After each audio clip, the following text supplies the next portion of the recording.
Assalamualaikum warahmatullahi wabarakatuh. Perkenalkan, nama saya Lutfia, NIM 2020310143. Asal dari Bangkalan, kelas C Administrasi Publik. Di sini saya akan menjelaskan tentang NPS atau New Public Service, di mana reformasi birokrasi telah menjadi kajian menarik dalam pemerintahan khususnya pasca reformasi.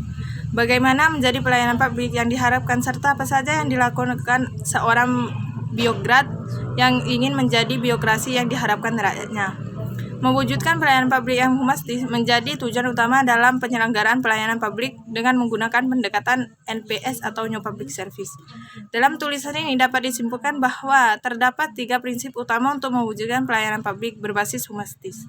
Pertama, pelayanan publik harus mempunyai keinginan untuk melayani masyarakat.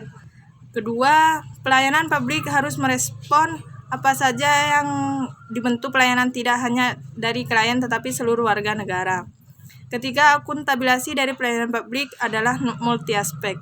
Dari 3 prinsip tersebut tentunya didukung juga dengan berbagai aspek pendukung lainnya dalam organisasi publik yang ditentukan masih ada menjadi menarik. Pada dasarnya, kepuasan masyarakat adalah tujuan utama dalam reformasi birokrasi. Karena reformasi birokrasi adalah konsep di mana terdapat langkah-langkah konkret di mana membersihkan birokrasi sesuai yang diamanatkan Undang-Undang 1945, yaitu pemerintah dibentuk untuk mensejahterakan rakyat yang berkeadilan sosial. Rakyat inilah yang menjadi berhak atas pemerintah dan segala bentuk produk yang dihasilkan. Terutama penopang utama anggaran negara adalah dari pajak rakyat, yang tentunya juga untuk membiayai operasi pemerintahan. Untuk itu, kepuasan masyarakat adalah hal yang paling utama diperhatikan.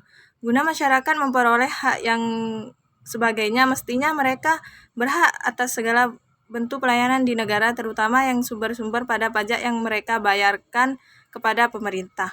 Berbicara tentang pendekatan teoritis dalam ilmu administrasi publik, dalam perkembangan terbarunya kita mengenal dengan 2 pendekatan, yaitu telah sama-sama diaplikasikan pada era reformasi, yaitu reformasi birokrasi. Pendekatan tersebut adalah NPM New Public Management dan NPS New Public Service.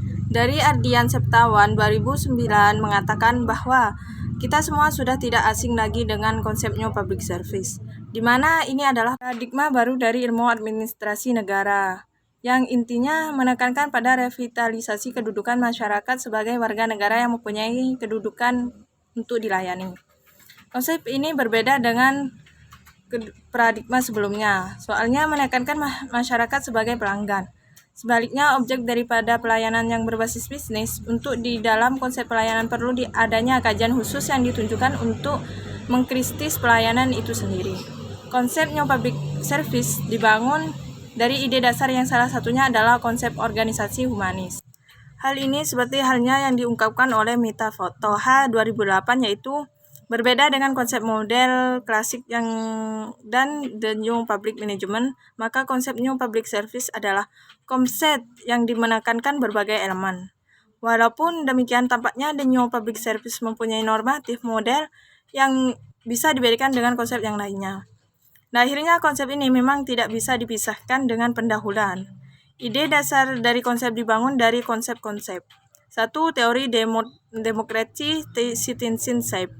2. Model komunitas dan civil concept. 3. Organisasi humanis. 4. Postmodern ilmu administrasi publik. Pelayanan publik menjadi bagian penting dalam proses pemerintahan. Dari perkembangan 2 dekade ini, berakhirnya masa perkembangan pendekatan NPM New Public Management dan NPS New Public Service, yang telah meningkatkan banyak perubahan positif yang ada di dalam lingkungan pemerintahan tidak menjadi jaminan dapat terpercaya kepuasannya masyarakat atas pelayanan publiknya didapatkan. NPM memfokuskan pada pelayanan yang berbasis atas pelanggan, kinerja, dan hasil yang dicapainya. Pembahasan telah menjelaskan bagaimana perkembangan pendekatan administrasi negara telah diaplikasikan di Indonesia pasca reformasi, khususnya yaitu dengan adanya reformasi birokrasi.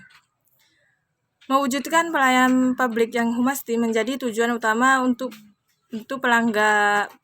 penyelenggaraan pelayanan publik dengan menggunakan pendekatan NPS New Public Service. Terdapat ada 3 prinsip untuk pelayanan masyarakat. 1. Pelayanan publik harus mempunyai keinginan untuk melayani masyarakat. 2.